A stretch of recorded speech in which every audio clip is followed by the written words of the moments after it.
Now, Donald Trump has announced plans to impose sweeping 25% tariffs on cars from overseas. The U.S. president says levies will take effect on April 2nd, when he is also expected to unveil reciprocal tariffs on other imports. And what we're going to be doing is a 25% tariff on all cars that are not made in the United States. If they're made in the United States, there's absolutely no tariff. We start off with a 2.5% base, which is what we were at, and we go to 25%.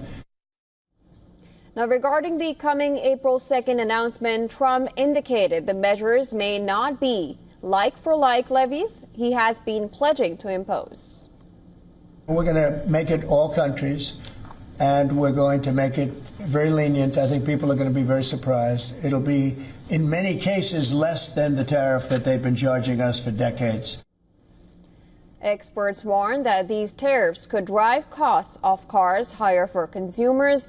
According to the Center for Automotive Research, the U.S. automotive industry relies heavily on imported parts. The U.S. imported $474 billion worth of automotive products in 2024, including passenger cars worth $220 billion. The biggest suppliers include Mexico, Japan, South Korea, Canada, and Germany.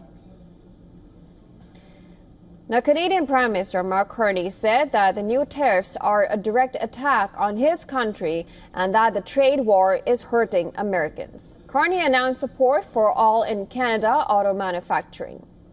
We will build an all-in-Canada network for auto manufacturing components.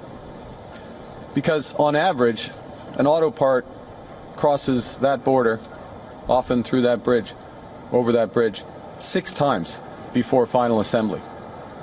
And in a trade war, that's a huge vulnerability. Asian shares skidded with Wall Street while the dollar climbed to a 3-week high after Trump's announcement.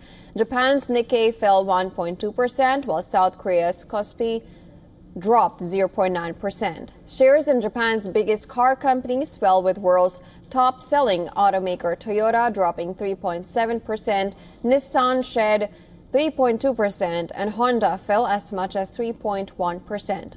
Mitsubishi Motors was down 3.7%, and in South Korea, Hyundai shares dipped 3.4%. U.S. automakers also lost ground, with General Motors slumping 8%. The shares in Ford and U.S. traded shares of Chrysler parent Stellantis fell about 4.5% each. Wall Street also ended sharply lower on expectations of such a move, with the tech-heavy Nasdaq slumping more than 2% overnight.